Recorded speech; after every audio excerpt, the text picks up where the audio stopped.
Hello. Y'all know if it needs to be said, I'm going to say it.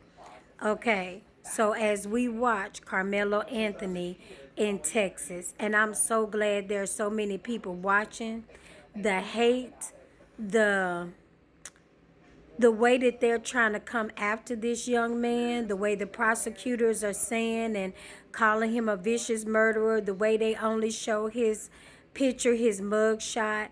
This young man is a stellar student, okay? He has a high GPA. And one of the things that I have not heard yet, and I've heard other people say it, I haven't heard it brought out yet. I'm not sure in court, but what I know is that first of all, the twins that came to attack him, it was two, and they were not even supposed to be at the track meet. Let's start there. There's so many levels about this story that hasn't come out. I also know that they fear. I know day one, if you go back and pull the footage, day one, the twins' dad said, hey, he came out immediately and was like, okay, we don't want to make any judgments or whatever. The way he came out, as calm as he was, it let me know it was a telltale sign that he knew his sons were bullies. He knew, and he wanted to just be calm and clear because he wasn't sure what's going to come up. It's a lot of different footage and a lot of different children, and I know they have been doing all kind of things here in Texas to make sure, they're trying to make sure that this boy goes away. And this is somebody who definitely does not need to be in jail, and he doesn't deserve it. There's going to be a mess either way, because the white community has been making a fuss, and they get to act a fool and get away with stuff, whereas it was black people, they would throw them all in jail or tear gas them and all that kind of stuff. Either way, I don't give a darn. Y'all might as well suck it up and get ready to get mad, because if this trial is really done correctly, that young man should be able to go on with his life.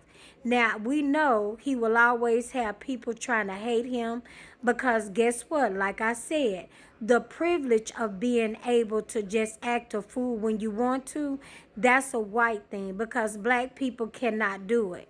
But if ever there was a sign, if ever there was notes of self-defense, this case has it. The twins were not even supposed to be there. They had bullied him. They had taken his phone. And even one witness says that there's video that show children coming up to witness, because they knew they was finna mess with him again.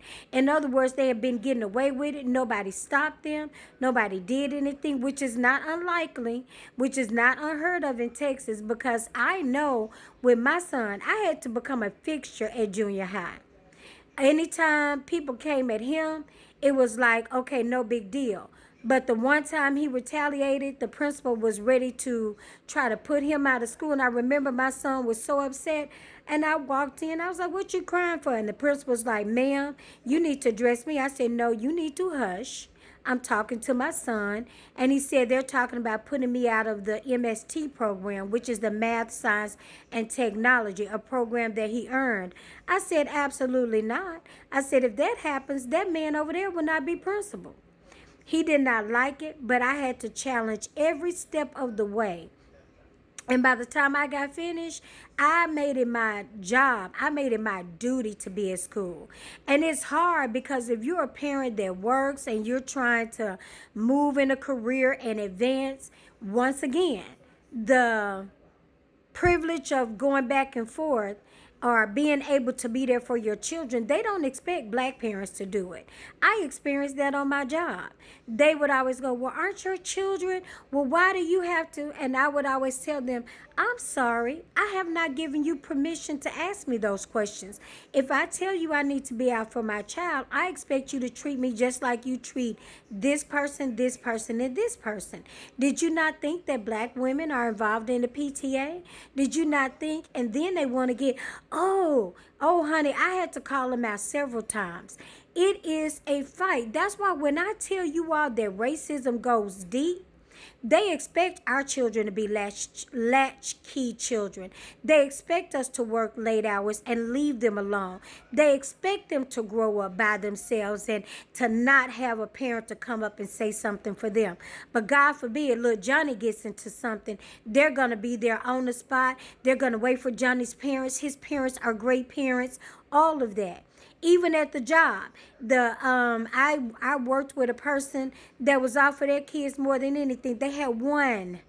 I remember when my family had COVID, all of them, they was like, well, can they not take care of themselves? Now, they never said it to me, but the blabbermouths that did the talking and the gossiping, oh, it got back to me. I just never said anything to them because nobody was ignorant enough to step to me. My point is, there's always a double standard. They want us to be less than, inferior, to not be the great parents so that they can call us whatever they want to call us. There is video footage of a white man standing out with the sign talking about, see, they always, go against the law. They always do. He's making so many stereotype statements and so many racial slurs and provoking and trying to cause all kind of confusion outside of the Collin County Courthouse to just try to make sure that this young man goes away for something he did not do. He's not a murderer. He was in self-defense. But it's always okay as long as it's them. But the minute we defend ourselves, then it's a problem. We are in a dark time, America. We're slipping back. For some of you, I know you're in shock, New School, but this is why it was important that you understood what our forefathers and ancestors went through, how they came out of it, and how they beat the scumbag, the lowest of the low, at their own game. You need to know that. And that's why you saw the movies. That's why you saw the documentary. That's why we never stopped talking about it. That's why we passed on the lessons. Because it doesn't matter what age it is. It doesn't matter what generation. They are teaching the hate. And their children are accepting the teaching. It's been your girl, Candy with Kim.